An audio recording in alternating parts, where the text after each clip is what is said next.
Don't you just love when the combination of flavors comes together for the perfect bite that leaves you satisfied on all fronts? Well, that's exactly what happens in this recipe, and I'm gonna show you how to make the easiest stuffed mushrooms. Welcome to the Salted Pepper, where we cook for real life using real food and we keep it real simple. Today's recipe is for the best, and I am saying that. I will shout that from the mountaintops and the rooftops. The best stuffed mushrooms that I've ever had, and I think you will feel the same way when you make them. Really easy to do. I'm gonna use the Ninja Foodi 6.5 quart. I'm gonna use the sear saute, which is just like a little skillet on the stove, so you can make this in the stove, no problem. I'm gonna use the air fryer to actually cook the stuffed mushrooms, but I've also tested the recipe in the oven, so if you wanted to do a huge tray, I'll give you those instructions as well. All right, so let's get right into it. I'm so excited about this recipe. And it's kind of funny the way it came together too, because I do a Tasty Tuesday, which is a live cooking show every other Tuesday, and my husband gives me surprise ingredients, and I have to make dinner with them, and I don't know what they are beforehand, so it's kind of fun, like a little mini Chopped, and I made these mushrooms on a larger scale, like for a dinner portion with a large portobello, and they were so delicious, like the perfect flavors in every single bite. I was amazed. So I rearranged the recipe a little bit to make them appetizer style, okay? But on my written post on my website, you'll have both instructions for larger ones or the smaller ones. All right, so let's get right into it. We're gonna use sear saute first, so go ahead and turn your Ninja Foodi on. And it's gonna default to sear saute. High is what we want. We're gonna go ahead and hit start. And then we're gonna get our sausage in to cook.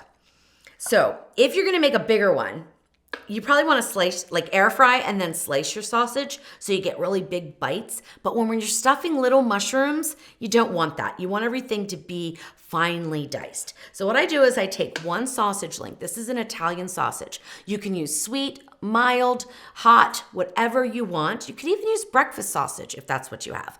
You want about 4 ounces of it, and that is about what this weighs. Then I take it out of the casing. And we're gonna chop that up a little bit.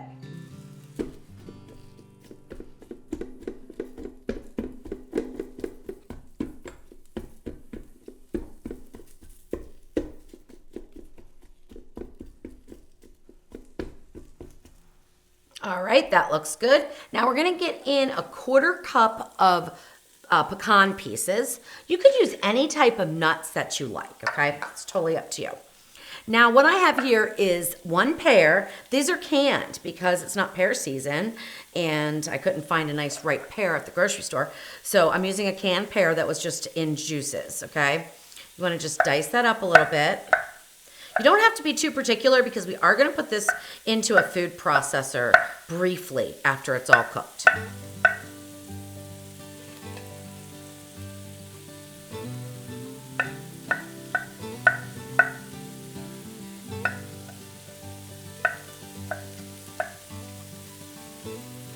What I do is I add a little bit of oil.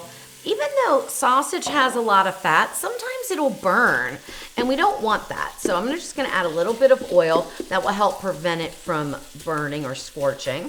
You could also turn down your heat, but I like to cook on high heat so I get it done faster, but be careful you don't burn anything. Now the nuts are in there and they're just lightly toasting. That's gonna bring out the oils and increase the flavor, but we're not gonna go for a crunchy nut because we're gonna be mixing this all together. All right, now I'm gonna put in the pears.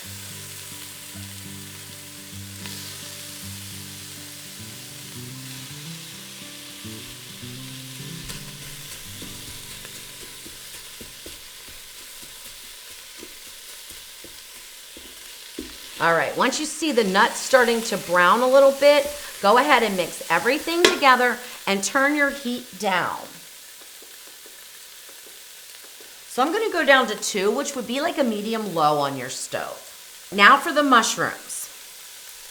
You want between 12 and 15 mushrooms. Whether they are the baby portobello or button mushrooms is completely up to you. Take the stem out. Now you can discard the stem if you want, Or I like to slice off this end. Or you could just slice it up and put it right in with the filling. Either way is perfectly fine. You can just rough chop it and put it right on in there. If you need to add some more oil to your pot, go ahead and do that. We don't want too wet of a mixture, but adding a little oil will not hurt a thing. And I think I will. And I'm probably talking about a teaspoon. So I probably just put about 2 teaspoons in there so far. All right, the sausage is looking good, but it's not fully cooked, and we do want it to be fully cooked. So while that's going on, I'm gonna show you how I clean the mushrooms, and then I will just do the rest off camera and get all the insides into the mixture there. I have these cheap spoons. Like, they are so cheap, you could just bend them. I get them at like Walmart or something, or dollar store. And they're real pointy, like they're real sharp almost. And I find they're perfect for taking the gills out of a mushroom. Do you have to take the gills out of your mushrooms? You do not. The only reason why I do this is because it gives you more room for the stuffing. And I think it's a better proportion of mushroom to stuffing when your guests eat them, or you eat them. So I just take this spoon, go along the edge in here, even taking off this little bit on the top, no problems. Put it right on your cutting board.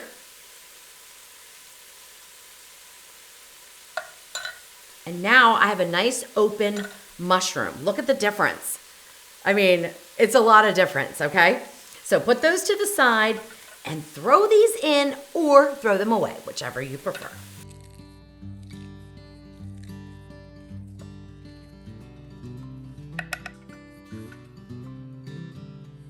You want to add in 1/2 teaspoon of fine ground sea salt, 1/4 teaspoon of pepper to your mixture there. Give it a stir. Now our sausage is pretty much cooked all the way through. I did want to mention though, let's say you wanted to make these vegetarian. You didn't want to add in the sausage. That's perfectly fine. One, you're going to have less filling, okay? So you're probably going to want to increase some of the other ingredients. But more importantly than that, you definitely want to increase your seasonings quite a bit. Add in some thyme, add in a little bit of garlic or a little bit of onion powder, something like that, because otherwise it's going to be very flat because the sausage adds so much flavor. So I just wanted to mention that. All right, 2 cups of baby spinach. Put that right in there. We just need to wilt it. At this point, once your mushrooms are completely done, you can go ahead and turn the heat back up to get this done a little bit quicker. So I'll just turn it up to 5 again. Mix it up and then just go a minute or 2 and that spinach will wilt. All right, now what I'm doing is I'm just sort of stirring and folding over the spinach so that it gets the direct heat from the bottom of the pot. That's just gonna speed up the wilting of it. And also keep anything from burning to the bottom. All right, there you go. Once it is wilted, turn the foodie off. And I'm stirring just to keep anything from burning, okay, while the pot starts to cool down. And you can go ahead and put this into your food processor.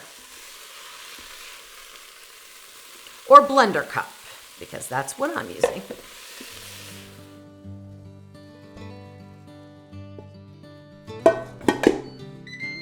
Okay, there we go. Now, once it's into your food processor or blender cup, you just want to pulse it a few times.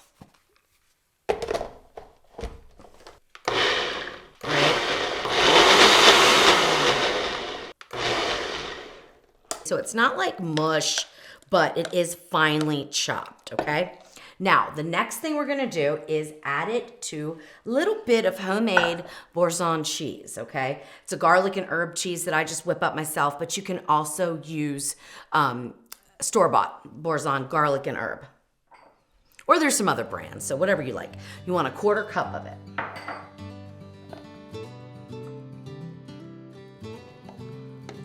All right, oh, that looks good.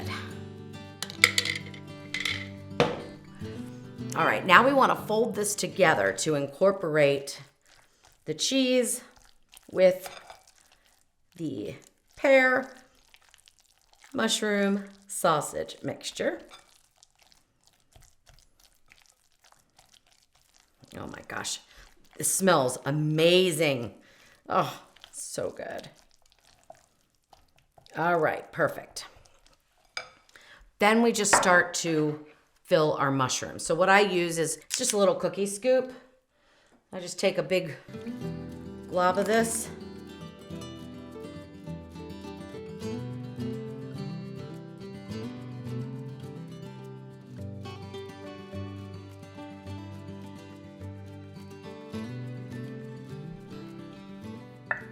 All right, now for the topping. What I'm gonna do is combine 3 tablespoons of salted butter with a half of a cup of panko. Stir it together to sort of moisten the panko. You don't want them too wet, but you want them moist enough that when we turn these over, it sticks. And the panko will stick, but if you don't butter the panko, it doesn't work as well in the oven or in the air fryer.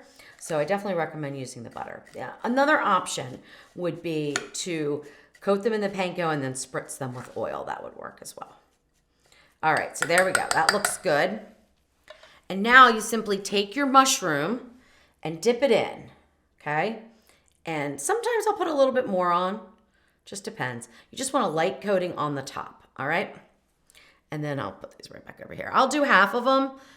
Maybe more than half, because I really like them with the panko. I'll do 3/4 of them with the panko. This is enough panko, though, to do all 15 of them.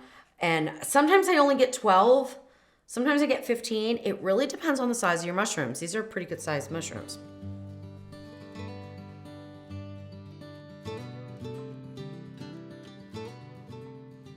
All right, there we go. I have plenty left here. Now, if you want to, you can also go back over. Move this so you can see. You can go back over and you can put a little bit more on, okay? It's perfectly fine, whatever you want to do. But getting the initial dip is easier when you turn them upside down. Otherwise, it just seems to want to go all over the place. So I'm going to preheat on the hottest setting, which is broil or grill on the European models of the Ninja Foodi for a full 10 minutes with the cooking surface inside. All right, once your air fryer has preheated, go ahead and put in your mushrooms. And I just arrange them carefully so that I don't burn myself. The amount of mushrooms that you can do at once depends on the air fryer you have. I usually get about 6 to 7, maybe 8. It also depends on the size of the mushrooms, right? Just be careful that you don't burn yourself as you're setting these in. Okay, close the lid. Now you want to select the air crisp or air fry function. Take your temperature to 400, your time to 5 minutes. You do not have to spritz because we've got that butter in with the panko, and that's all there is to it. When they are done in 5 minutes, which they've always been done for me in 5 minutes, but of course things can change depending on the wattage of your air fryer, how well it cooks. But in the Ninja Foodi appliances, it's been 5 minutes, and that's in the XL grill or in the Ninja Foodi that I'm doing now. In the Ninja Speedy, I haven't tested them. But I have noticed a little bit of differences in there, so you might have to play around with the temperature and time. If you put them high on the rack in the Ninja Speedy, definitely decrease your temperature, okay, and cook a little bit longer because they're going to be real close to that element. Now, if you want to make a whole big tray of them, like let's say you want to double or triple the batch and you want to put them on a big sheet tray and put them in the oven, it's perfectly fine. Preheat your oven to 450 degrees and cook them for about 8 to 10 minutes on 450, okay? That is not with convection. If you're going to use convection, drop that down to 425. Okay, there we go. It's been 5 minutes and I didn't even open up the lid. Now I've made several batches of these, so I know that 5 minutes is the perfect time. But if you're a little nervous, you can check it, but don't check it until after the 3-minute mark. Look at them. They are gorgeous. All right, now this is the most that I've done at one time though, so getting them out might be a little challenging. Go ahead and just move this one around. I've got a little mini spatula that I like to use. Getting the first one out is going to be probably the hardest. And then just set those there on the cooling rack. The other thing that you can do, and I've done sometimes, is let them sit in here and cool down a little bit, because when they start to cool down, they're not quite as soft as they are right now when they're really hot. So it might be a little easier for you to get them out.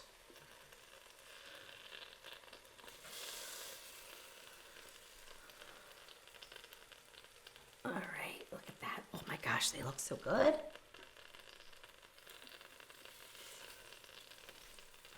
Now, if you wanted to make the dinner size, you do it a little bit differently. So if you wanted to make the really big stuffed mushrooms like I did on that Tasty Tuesday episode, definitely check out my website, The Salted Pepper, and look for this recipe. Or you can check the description link and go to the recipe, and I'll give you the instructions for that because it's a little different.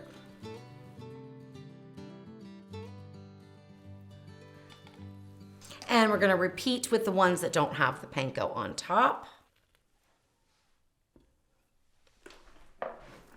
You don't have to worry about preheating again, even though we've left the lid open for, a few minutes. It's going to be just fine. If anything, if you do 2 batches, you may need to just go like maybe 6 minutes.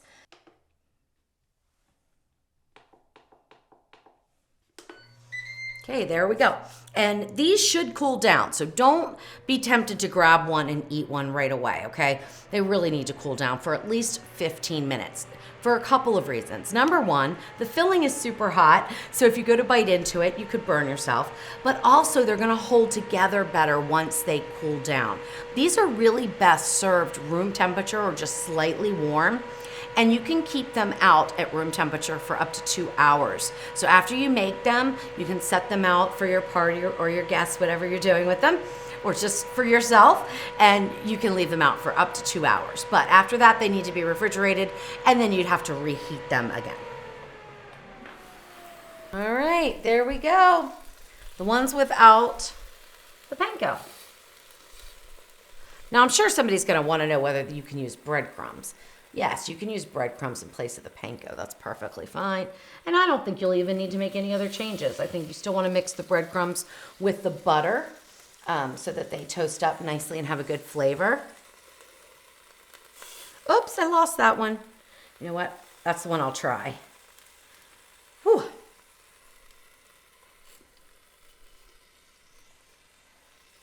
They are steamy hot. It's amazing that they only take 5 minutes though. I mean, I just think that's amazing. All right. All right, so I'm gonna go ahead and cut this in half just so you can see the inside, so you can see the mushroom and all the filling. Well, the mushroom's kind of hidden there, but it is underneath there. And then we've got the filling and then the panko. All right, now let's give it a taste.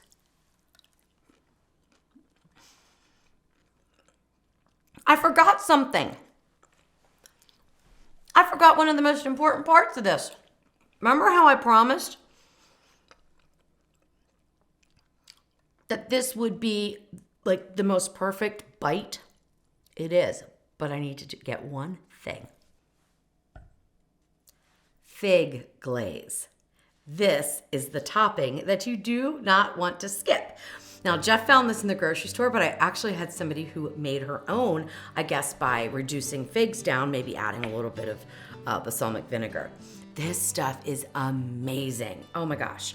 And it gives the perfect sweetness and acidity and everything else to make your stuffed mushroom be the perfect bite. And it also looks really pretty on top.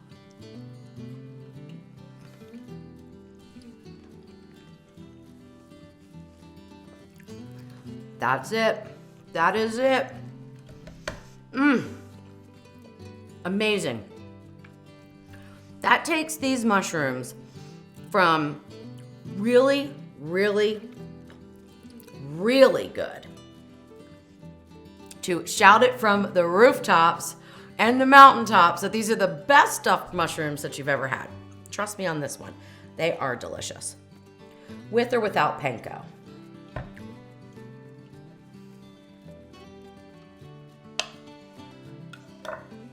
Now, interestingly, look, you can actually see the mushroom a little bit more in these that don't have the panko. I'm not sure why.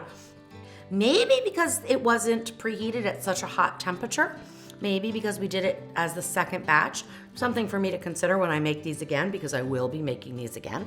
So you might want to try to just preheat on the same temperature, 400, instead of going up to 450.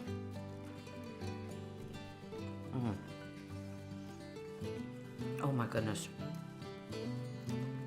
I like the texture better on this mushroom, but I like the crunch of the breading on top. So whichever way you want to make them is perfectly fine. I know you're gonna love them, as long as you like the ingredients. Now remember, change up the sausage the way that you like. So if you like things spicy, use a spicy Italian sausage. If you don't, if you like them a little sweeter, use sweet, or just use mild, or use any other kind of sausage that you love.